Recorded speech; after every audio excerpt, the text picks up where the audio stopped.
kita tak sama. Radio Republik Indonesia, kita Indonesia sesungguhnya.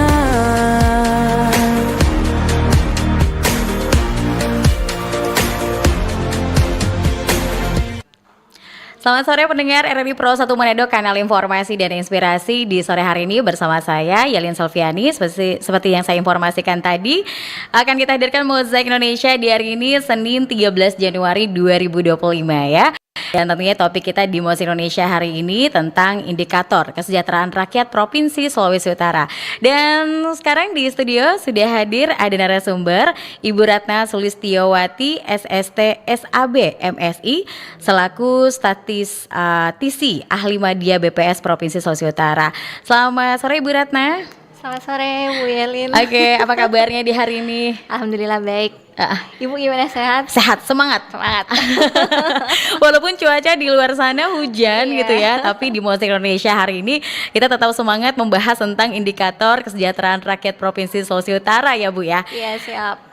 Dan yang pasti nanti kita juga undang kebersamaan pendengar RRI Pro 1 Manado, nanti juga bisa bergabung bertanya juga, baik melalui SMS juga WhatsApp dan juga telepon di 082195835080. Dan tentunya acara Mozaik Indonesia ini Anda bisa menyaksikan di YouTube RRI Manado dan juga bisa didengarkan secara langsung di radio RRI Pro 1 Manado ya.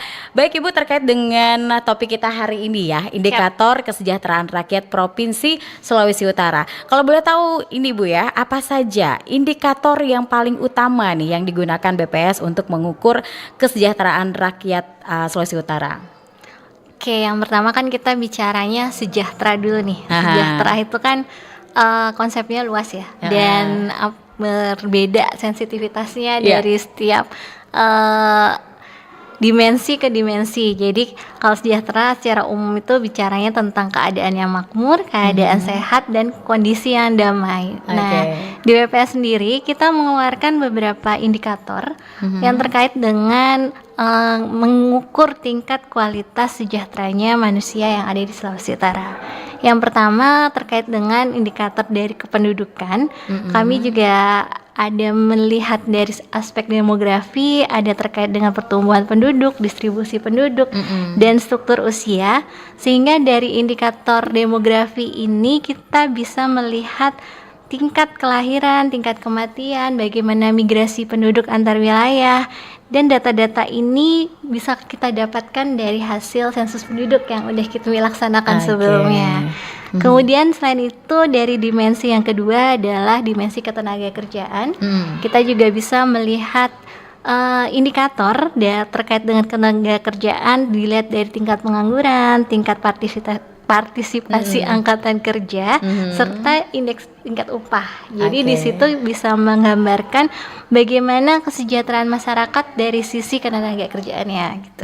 Jadi ada banyak penilaian-penilaian indikator-indikatornya yang bisa akhirnya ditarik kesimpulan gitu ya, dari data-data itu gitu ya. Kemudian ada juga IPM, Indeks Pembangunan Manusia, itu juga bisa mencerminkan indikator terkait dengan kualitas hidup manusianya sendiri gitu. Oke, baik. Dan kalau boleh tahu ini ya Ibu Ratna, bagaimana nih Ibu melihat perkembangan kesejahteraan masyarakat Sulawesi Utara dalam beberapa tahun terakhir ini menurut dari data BPS itu sendiri? Kalau dilihat dari data IPM ya, itu kan kita bisa melihat bahwa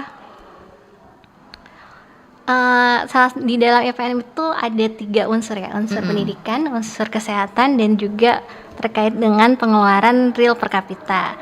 Kemudian dari data IPM itu juga menunjukkan bahwa jika ngelihat dari data umur harapan hidupnya, itu terjadi peningkatan dari yang sebelumnya 73 tahun, sekarang udah meningkat menjadi 74 tahun. Artinya adalah bayi yang lahir saat sekarang itu nanti kemungkinan dia akan bertahan hidup hingga umur 74 tahun. Itu kan artinya dia udah dipengaruhi banyak gizi yang bagus, terus kualitas hidupnya dari sisi pendidikan, dari preferensi makanan, kesehatan. Jadi otomatis kualitas hidupnya dia akan meningkat ke depannya. Yang Oke. biasanya sebelum-sebelumnya ketika saya umur bayi, ketika saya bayi itu masih di 60, sekarang ketika ada bayi lahir dia udah sampai ke 74 tahun. Oke, jadi pada intinya gitu ya, bisa dirangkumkan dalam data BPS ini sendiri tahun terakhir di Sulawesi Utara itu meningkat gitu ya kesejahteraannya gitu Ya, ya. betul. Oke. Dan kalau boleh tahu juga ini ya, Ibu Ratna ya, apa saja sebenarnya indikator perekonomian masyarakat? Kalau indikator perekonomian masyarakat itu utamanya yang pasti kita kenal adalah pertumbuhan ekonomi. Jadi pertumbuhan ekonomi itu bisa menunjukkan bagaimana perkembangan nilai tambah yang dihasilkan oleh masyarakat di Sulawesi Utara. Dan juga kita juga bisa membandingkan bagaimana antar suatu wilayah, bagaimana nilai tambahnya, bagaimana dia berproses untuk menuju perkembangan ekonomi yang lebih baik dari masa ke masa. Selain itu perkembangan ekonomi juga ada inflasi, kita juga bisa melihat perkembangan harga, bagaimana sekarang harga-harga itu mengalami inflasi atau mengalami deflasi. Selain itu juga ada indikator lainnya terkait dengan perekonomian, yaitu nilai tukar petani, bagaimana sekarang nilai tukar petani itu meningkat sehingga akhirnya kesejahteraan petani juga ikut meningkat. Jadi banyak sih indikator perekonomian yang ada. Oke, dan ini kita juga penasaran ini ya Bu Ratna ya, sebenarnya itu bagaimana gitu ya caranya BPS ini mendata, apakah ini datang langsung ke masyarakatnya atau mungkin ada link khusus yang masyarakat ini isi atau langsung didata di situ akhirnya, atau bagaimana prosesnya? Jadi BPS itu mengumpulkan datanya secara independen yang pertama.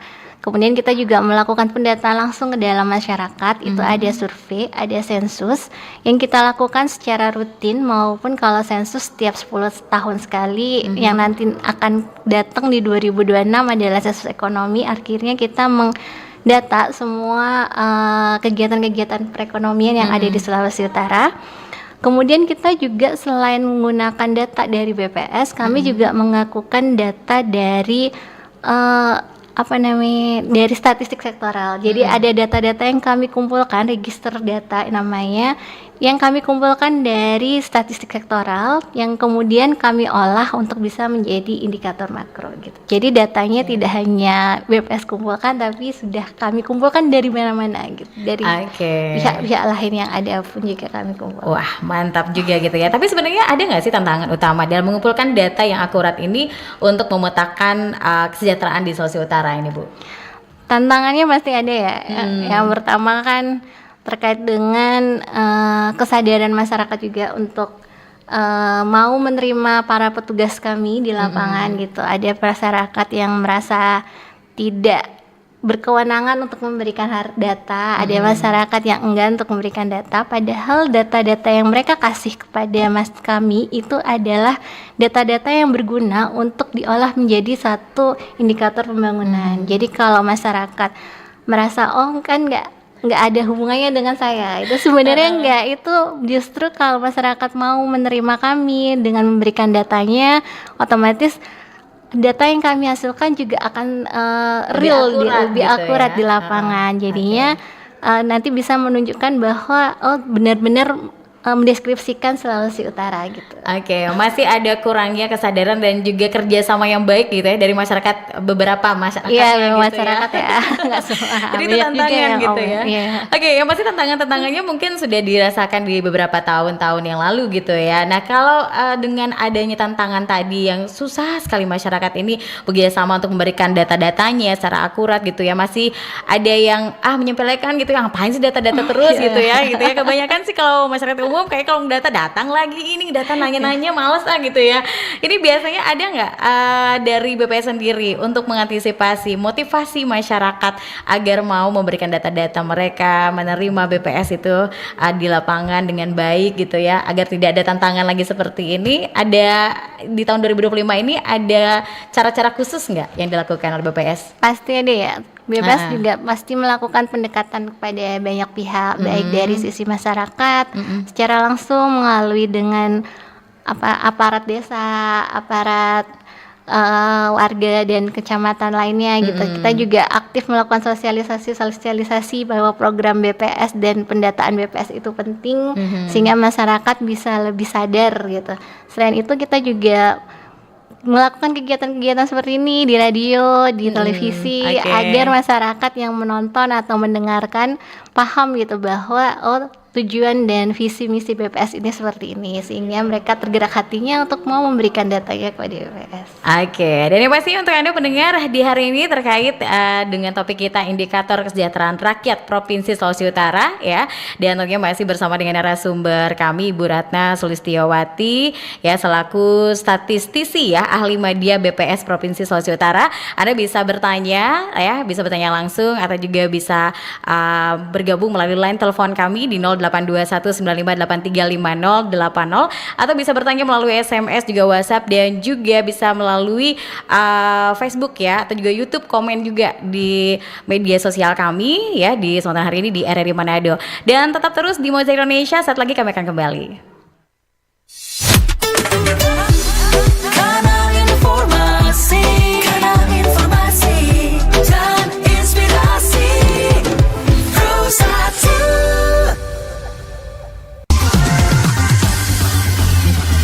92,1 Pro 2 teman terbaik kamu. Kita bacain dulu postingan teman Pro 2. Kali ini ada Mariana yang katanya pengen titip salam buat Mbak Nur yang lagi di Paris. Semangat berjuang ya. Wah, kalau gitu aku puterin nih lagu spesial buat kamu yang lagi berjuang tapi belum pernah diperjuangkan ya. Oui, allô, excusez-moi, je suis dehors. Ada Mariana yang katanya pengen titip salam buat Mbak Nur yang lagi di Paris. Semangat berjuang ya. Wah, Mar, aku krungu lo salamu. Matur nuwun lo, tombo kangen. Tak kirimi salam balik neng TikTok ya. Samo-samo.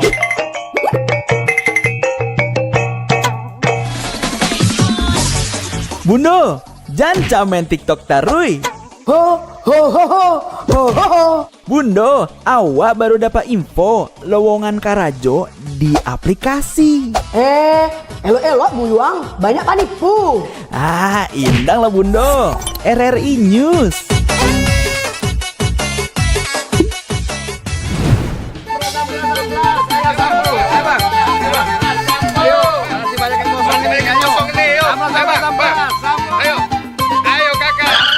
Nyanyi lagu apa kita, Pace? RRI digital saja toh.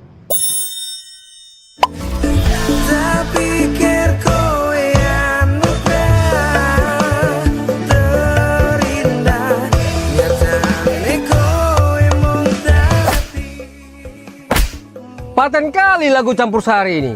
Sesekali jazz lah. Linda, semangat ya manggungnya. Iya dong, kan mau bangun komunitas.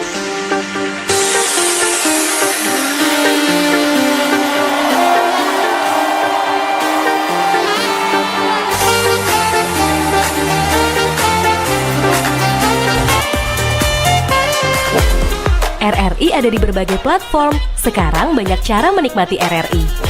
Kamu yang mana?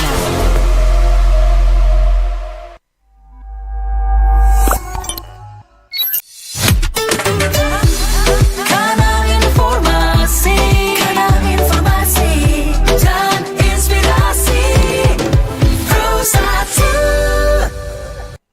Terima kasih mendengar Anda terus bersama kami RRI Pro 1 Manado, kanal informasi dan inspirasi di Mozaik Indonesia di hari ini dengan topik indikator kesejahteraan rakyat Provinsi Sulawesi Utara.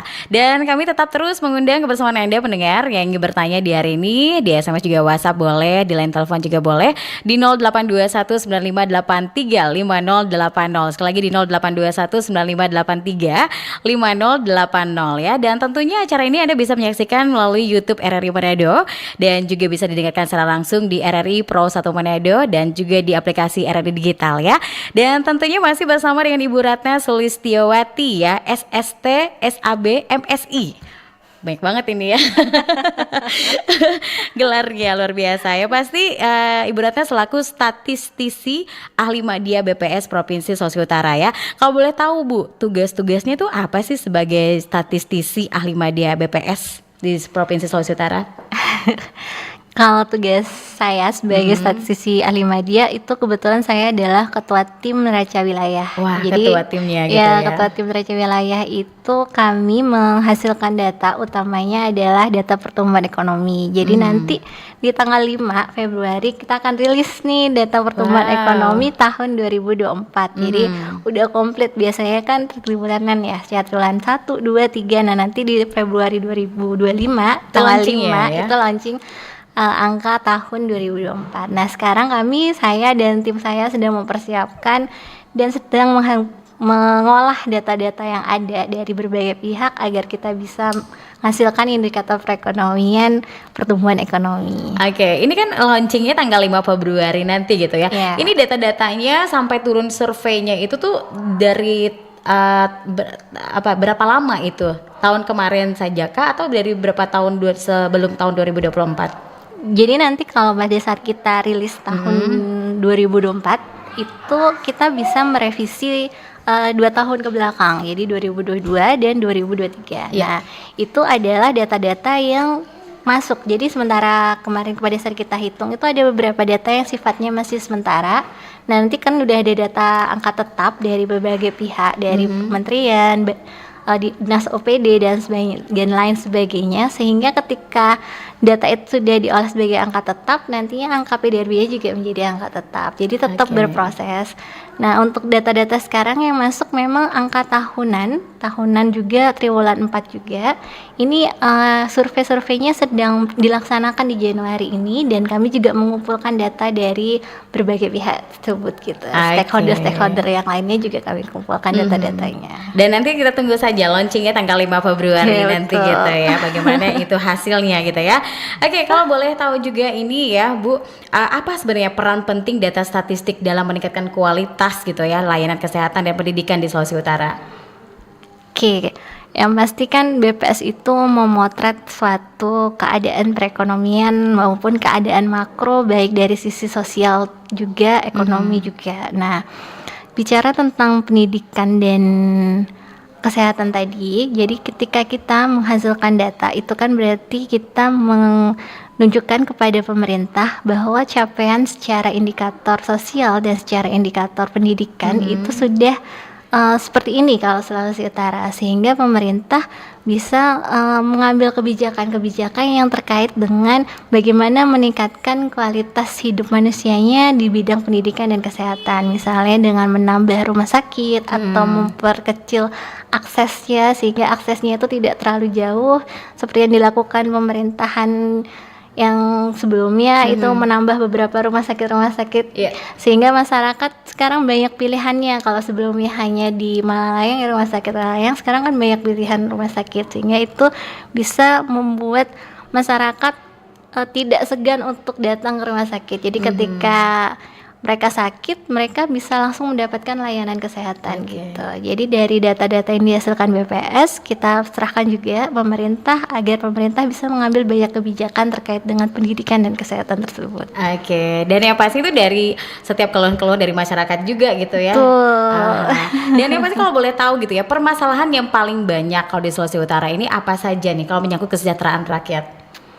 Kalau kesejahteraan rakyat banyak ya, karena itu kan tergantung terkait dengan masalah kedudukan individunya masing-masing gitu. Bagaimana yang tadi kita bilang akses pendidikannya, bagaimana mereka bisa bersekolah, utamanya di wilayah-wilayah yang sulit, misalnya di kepulauan, apakah sekolah di kepulauan sudah mencukupi untuk mereka bisa mendapatkan pendidikan yang layak di sana, bagaimana kualitas pengajarnya di sekolah-sekolah yang di wilayah-wilayah yang sulit tadi, atau bagaimana dengan kesehatan. Nah, itu sih data-data yang coba kita sampaikan kepada pemerintah dan pemerintah bisa follow up gitu. Oke, jadi permasalahan yang paling utama itu pendidikannya dengan kesehatan gitu ya, yang paling banyak di Sulawesi Utara gitu ya.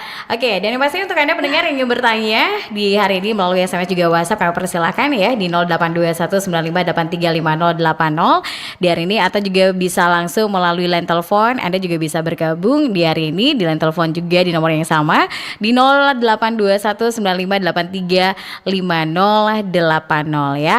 Oke, dan yang pastinya untuk saat ini gitu ya Bu, kalau boleh tahu apa saja nih keunggulan Sulawesi Utara dari data BPS sendiri, keunggulannya?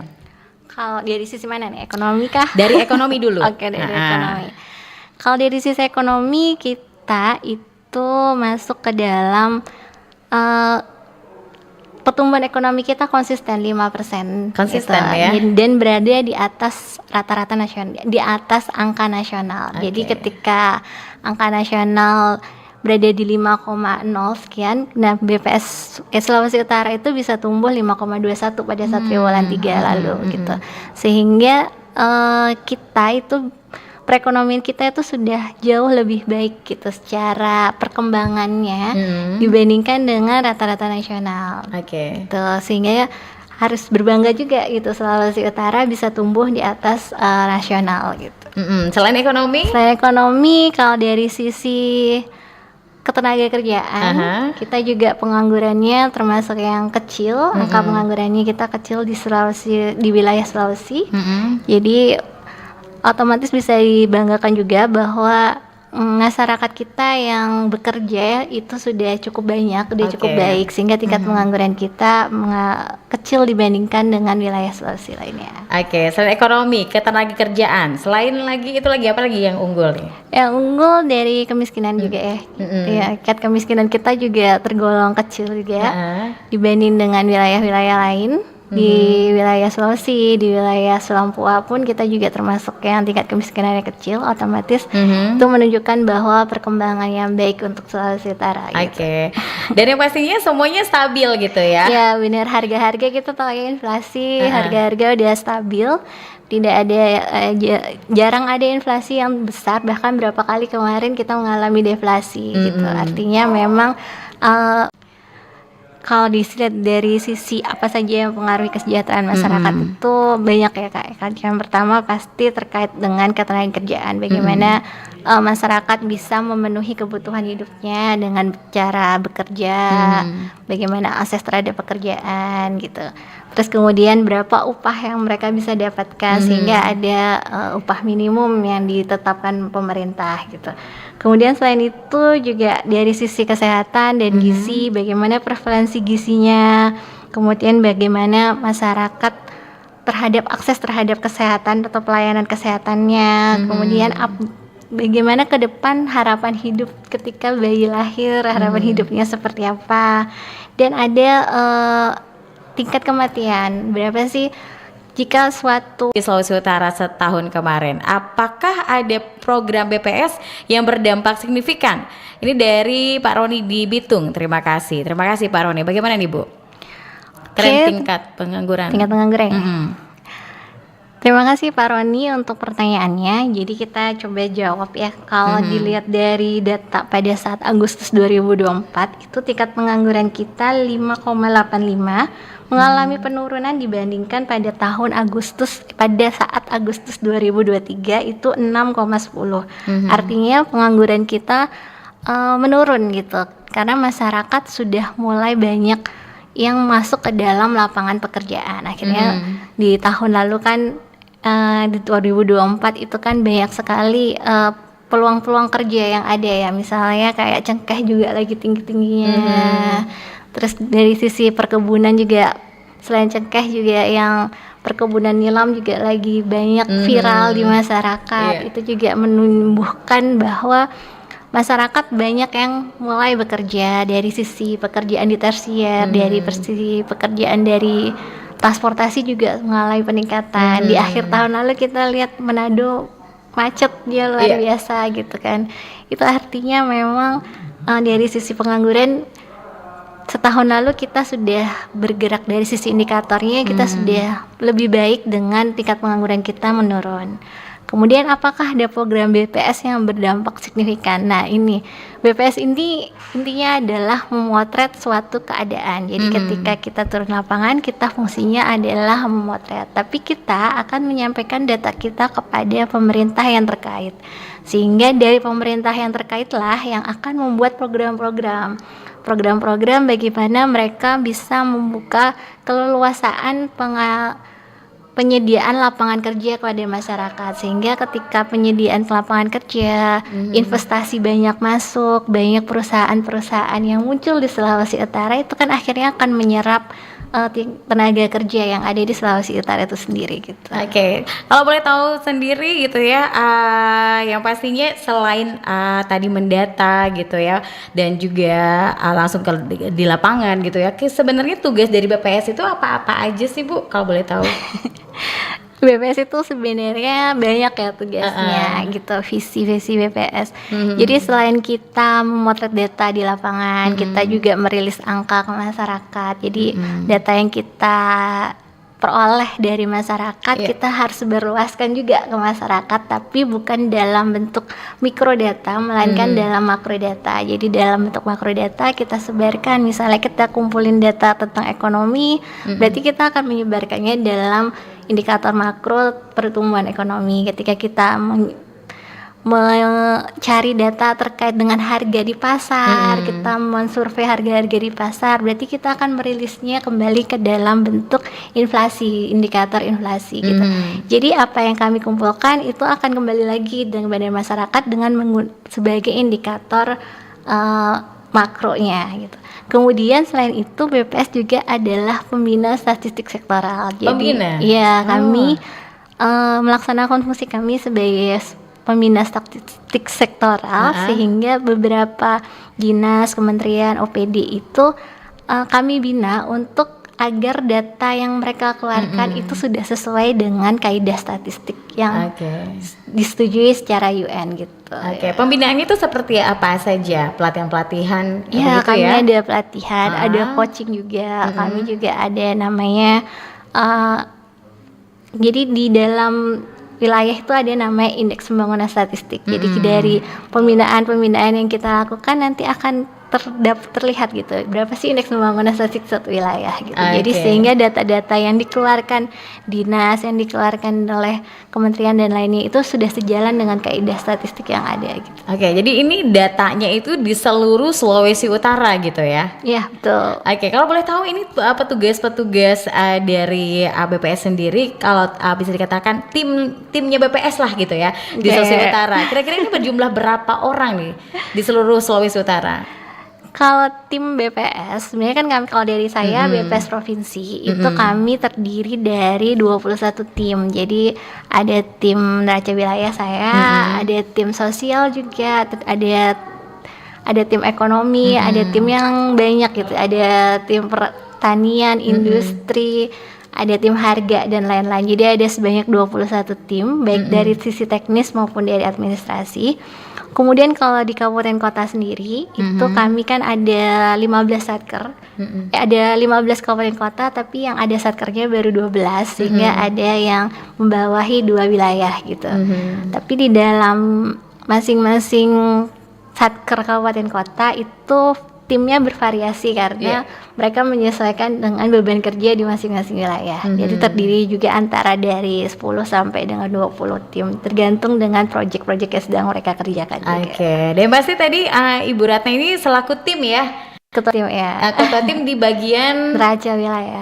Di wilayah Sulawesi Utara. Ini sebagai ketua tim itu tugasnya apa aja nih Bu? Ketua tim yang pasti kita mengkoordinasikan ya berbagai kegiatan terkait dengan angka-angka yang akan rilis khususnya pertumbuhan ekonomi. Jadi kita akan mengumpulkan banyak fenomena ekonomi dari masyarakat, dari media, dari berbagai pihak. Kemudian kita olah data dasarnya juga kita kumpulkan dari baik data dasar dari BPS maupun data dasar dari stakeholder terkait. Balik juga dari data-data survei atau sensus yang masuk gitu. Jadi kita olah agar hasilnya bisa kami rilis dalam bentuk pertumbuhan ekonomi. Baik. Dan sekarang nih ada lagi yang bertanya ya melalui YouTube RRI Manado. Di sini Ibu mengingat rakyat Sulawesi Utara yang banyak dan wilayah yang luas, bagaimana cara BPS mengambil sampel untuk pendataan ini dengan meminimalisir margin error dalam pengambilan sampling dari Ray Aprilio. Nah, silakan Bu. Ini pertanyaannya bagus ya. Kayaknya Pak Ray ini orang ini nih paham statistik atau dulu pernah belajar statistik di kuliahnya gitu. Jadi memang BPS itu membuat kerangka sampel itu dari sensus. Jadi pada saat tahun-tahun sensus kita akan mendapatkan namanya kerangka sampling. Jadi semua data penduduk, kalau misalnya bicara sensus penduduk berarti kita mendapatkan semua data mikro dari penduduk yang ada pada tahun itu. Nah, kalau dari sensus ekonomi kita juga akan dapat kerangka sampling perusahaan-perusahaan baik menengah, kecil, besar terkait dengan perekonomian. Kemudian ketika setelah tahun sensus dari data yang ada, dari kerangka sampel yang ada kita ambillah sampel-sampel yang kita sesuaikan dengan apa yang dibutuhkan di dalam masing-masing survei. Misalnya kalau survei selanjutnya dari penduduk kita ingin melihat Susenas, berarti dari kerangka sampel sensus penduduk kita ambillah sampel Susenas mengambil dari kerangka sampel dari sensus penduduk itu dengan menggunakan stratifikasi wealth index. Jadi ada tingkat kesejahteraannya. Nah, dari situ bisa tuh tergambarkan dari masing-masing indikator sehingga diperolehlah kira-kira sampel yang bisa mengakomodir atau mencakup apa yang ingin dijawab dari survei tersebut gitu. Bisa mempresentasikan apa yang ingin kita jawab. Yang pasti itu tadi ya jawabannya. Terima kasih hari ini yang sudah bertanya tadi ya. Dan sekarang ada lagi dari Kristo di Ranotana. Masyarakat Sulawesi Utara beragam tingkat kesejahteraannya. Bagaimana BPS menyikapi teknik pengambilan sampel agar bisa terakomodir semua kalangan atau status sosial agar hasilnya efektif? Terima kasih Pak Kristo ya di hari ini yang sudah bergabung dari Ranotana. Silakan Bu. Oke, terima kasih Pak Kristo. Jadi memang kalau misalnya di BPS ketika kita mengambil sampel, misalnya tadi Susenas itu ketika kita sampling itu sudah di-define di pusat. Jadi pusat itu sudah mengcollecting semua data kerangka sampel di seluruh Indonesia. Kemudian dengan menggunakan sistem itu kemudian diperolehlah wealth index. Jadi wealth index itu didapat di masing-masing. Jadi dari tingkat kesejahteraan menengah ke bawah, tinggi, rendah, atas atau sangat tinggi gitu. Kemudian dari situ diperolehlah perwakilan atau stratifikasi sampel dari masing-masing wealth index masing-masing itu, sehingga ketika diperoleh sampel itu sudah memberikan gambaran kesejahteraan masyarakat sesuai dengan survei yang kita inginkan. Jadi ketika kita ingin menggambarkan masyarakat terkait dengan bagaimana balita itu mendapatkan imunisasi yang lengkap, nah berarti dari sampel yang kita dapat itu sudah mencakup beberapa masyarakat yang memiliki balita gitu. Jadi memang ada banyak metode, tapi kita memang selalu menggunakan stratifikasi. Jadi metode stratifikasi atau stratified sampling dari masing-masing kerangka sampel yang ada gitu. Dan yang pasti tadi semoga bisa dipahami gitu ya. Terima kasih Pak Kristo tadi yang sudah bergabung di Ranotana. Dan tentunya pendengar tetap terus bersama kami di Mozaik Indonesia di hari ini dengan topik indikator kesejahteraan rakyat Provinsi Sulawesi Utara. Dan tentunya untuk Anda yang ingin bertanya kami persilahkan nanti Anda bisa bertanya langsung di 082195835080 atau juga melalui YouTube RRI Manado ya. Anda juga bisa bertanya di hari ini dan tentunya siaran ini juga Anda bisa dengarkan secara langsung di program 1 RRI Manado. Dan tentunya terus tetap bersama kami di Mozaik Indonesia. Kanal informasi dan inspirasi Pro 1. Selamat datang di era digital baru. RRI News kini hadir di genggaman Anda dengan aplikasi mobile terbaru. Temukan berita online terkini, cepat, dan terpercaya langsung dari perangkat Anda dengan fitur pembaruan berita real time dari aplikasi mobile RRI News. Anda tak akan pernah ketinggalan informasi. Nikmati kemudahan akses berita nasional dan internasional, berita terpopuler, dan video berita terbaru kapan saja dan di mana saja. Dilengkapi dengan teknologi terkini, aplikasi mobile RRI News memberikan pengalaman membaca yang lebih baik. Dapatkan notifikasi berita penting langsung di layar ponsel Anda. Jelajahi kategori berita yang Anda minati, mulai dari politik, ekonomi, budaya, hingga olahraga. Anda juga bisa berbagi berita penting kepada teman dan keluarga melalui media sosial dan aplikasi pesan, menjaga Anda tetap terhubung dengan dunia di sekitar Anda. Memiliki jaringan lebih dari 80 microsite tersebar dari Sabang sampai Merauke, serta memiliki tren pembaca yang semakin meningkat. RRI News menghadirkan liputan berita terlengkap dan terkini dari seluruh Indonesia. Unduh sekarang di Google Play dan App Store aplikasi mobile RRI News, membawa dunia ke dalam genggaman Anda. Aplikasi mobile RRI News, berita terkini dan terpercaya dalam genggaman Anda.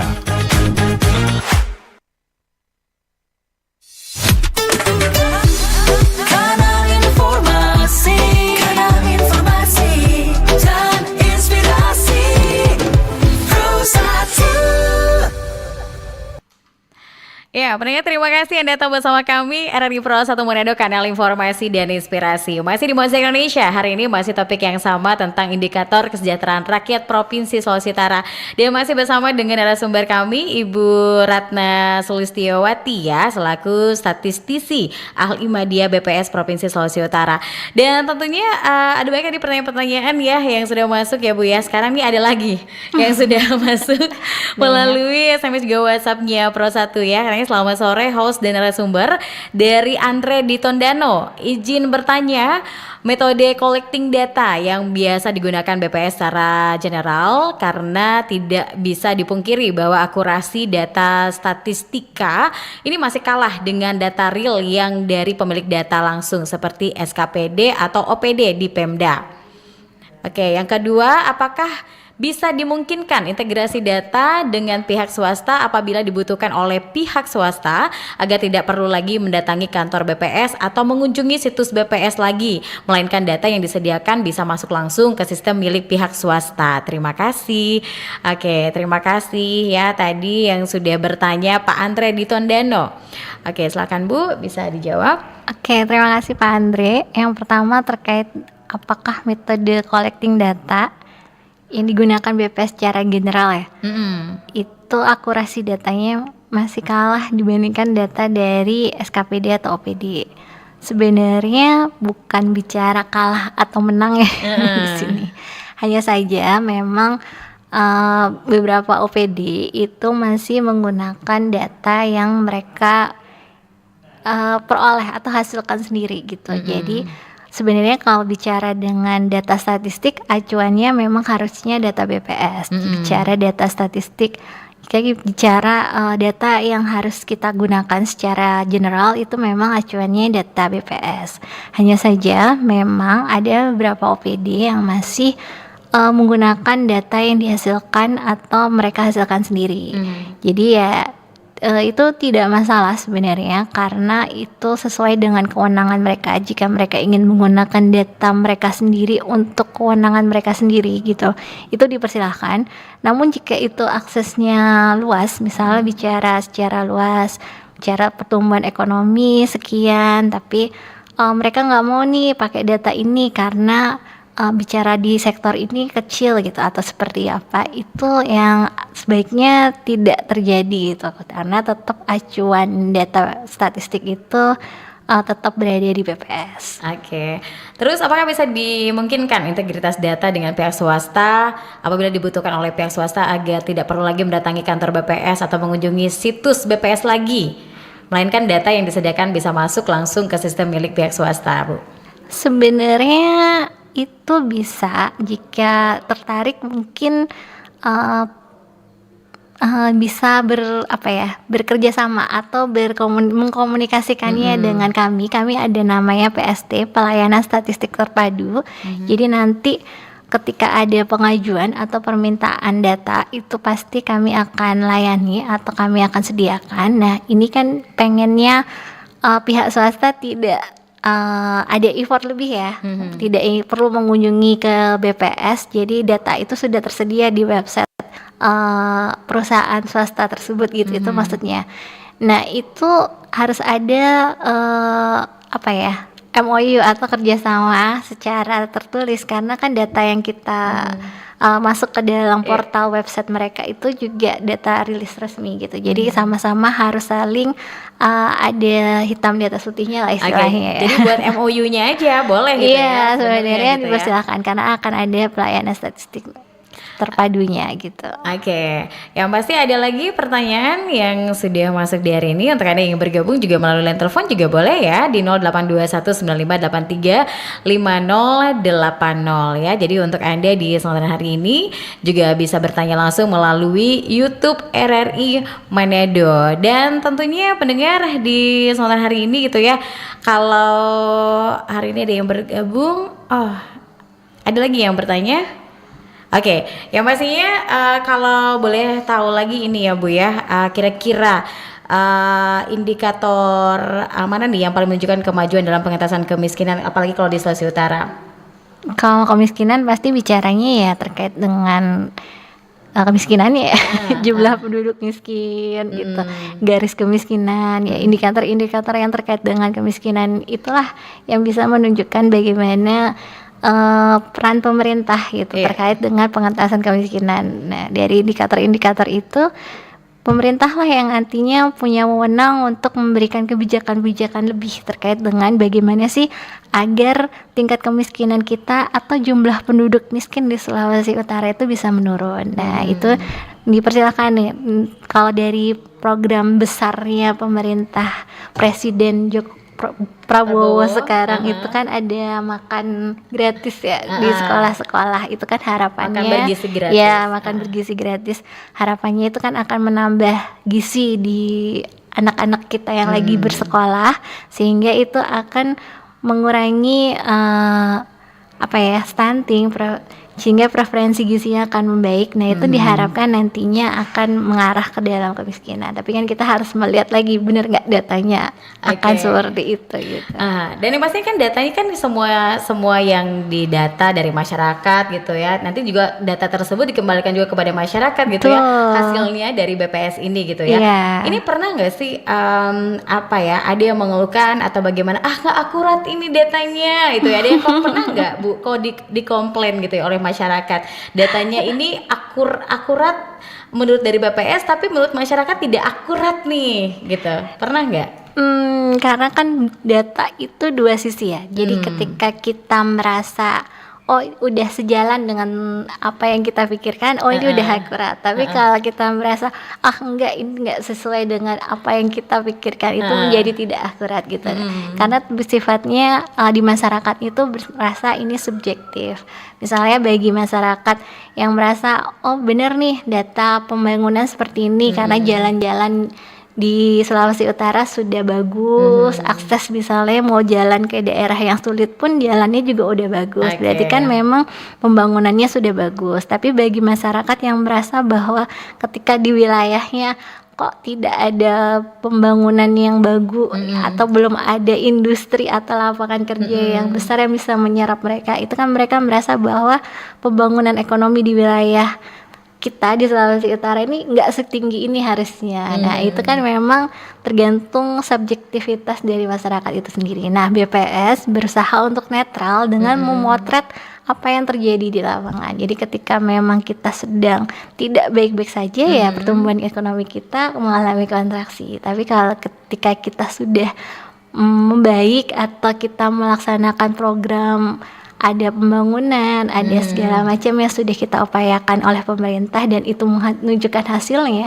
itu kan berarti pertumbuhan kita menjadi tumbuh positif. Oke, dan yang pasti BPS pun selain mendata ada bukti juga yang disertakan gitu ya. Nanti kalau misalkan masyarakat ada yang komplain nggak akurat nih gitu ya. Tapi inilah yang tentunya tantangan tadi juga yang dari BPS ungkapkan tadi, tantangan dari masyarakat pun yang ada banyak juga ternyata masyarakat khususnya di Sulawesi Utara yang juga enggan gitu ya memberikan data-datanya gitu ya, susah juga gitu ya untuk bisa mendapatkan data mereka. Jadi apa yang ada di lapangan akhirnya ya hanya itu yang bisa didata dan hasilnya itu yang akan ditunjukkan gitu ya dari pihak BPS gitu ya. Oke, dan yang pasti sekarang ada lagi yang ingin bertanya di 082195835080 atau juga melalui YouTube-nya RRI. Oke, di sini apakah hasil dari pendataan yang dilakukan BPS akan di follow up oleh Pemda atau instansi lainnya? Dari Abdi Negara. Oke, terima kasih Abdi Negara. Silakan Ibu Ratna. Siapa nih Abdi Negara ini? Inisial Abdi Negara. Jadi memang kalau misalnya setiap kami rilis, baik dari rilis setiap tanggal 1 atau di awal bulan atau di tengah bulan itu kami ada 2 kali rilis. Itu data-data itu akan dipantau oleh pemerintah daerah khususnya ya Sulawesi Utara. Jadi pemerintah daerah akan memantau dan mereka juga akan memfollow up terkait dengan hasil rilis kami. Mereka juga akan menanyakan fenomena-fenomena apa saja dan angka dibalik apa saja dibalik dari angka itu. Nanti ketika nanti mereka juga akan memfollow up-nya dengan memberikan mengagendakan berbagai kegiatan-kegiatan. Misalnya ketika kita bicara investasi, mereka akan berusaha untuk pemerintah mendatangkan beberapa investor ke Sulawesi Utara, sehingga ketika investor itu berhasil masuk ke dalam Sulawesi Utara, otomatis nantinya akan membuka penyerapan tenaga kerja yang baru atau berbagai follow up lain yang dilakukan pemerintah, misalnya terkait dengan kemiskinan, kemudian pemerintah membuat kebijakan terkait dengan kemiskinan. Nah, hal-hal itulah yang pada akhirnya mereka akan menggunakan data BPS sebagai dasar pembangunan dan sebagai dasar kebijakan yang akan dilaksanakan oleh pemerintah daerah itu sendiri. Oke, dan yang pasti untuk Anda pendengar, ada lagi yang bertanya di 082195835080 di hari ini. Kalau tidak ada, kita akan tutup ya Mozaik Indonesia di hari ini. Dan yang pastinya untuk sebelum kita mengakhiri gitu ya, Mozaik Indonesia dengan topik indikator kesejahteraan rakyat Provinsi Sulawesi Utara bisa diulas kembali gini, ini ya Bu ya, dari mana BPS mengukur kesejahteraan masyarakat dan apa closing statementnya untuk masyarakat tentang terkait topik kita di hari ini di Mozaik Indonesia. Jadi sebagai penutup ya. Iya. Jadi indikator perekonomian masyarakat itu akan memberikan gambaran yang jelas tentang kondisi ekonomi dan kualitas hidup suatu wilayah. Pencapaian yang positif pada indikator itu mencerminkan kemajuan dalam meningkatkan kesejahteraan masyarakat itu sendiri dan penciptakan perekonomian yang lebih inklusif berkelanjutan, sehingga penting bagi seluruh pihak, bagi pemerintah, bagi masyarakat juga untuk terus bekerja sama dalam merancang kebijakan atau mendorong program pemerintah itu bisa berjalan dengan baik yang mendukung terkait dengan pencapaian kesejahteraan yang lebih baik bagi kita semua. Oke, dan pasti kerjasama dari masyarakat itu pun BPS juga berharap untuk bisa memberikan data-datanya juga akurat gitu ya, jangan manipulasi juga gitu ya, ditutup-tutupin. Sesuai fakta saja, karena dari data yang dihasilkan itu pun juga nanti akan kembali yang merasakan masyarakat juga gitu ya Bu ya.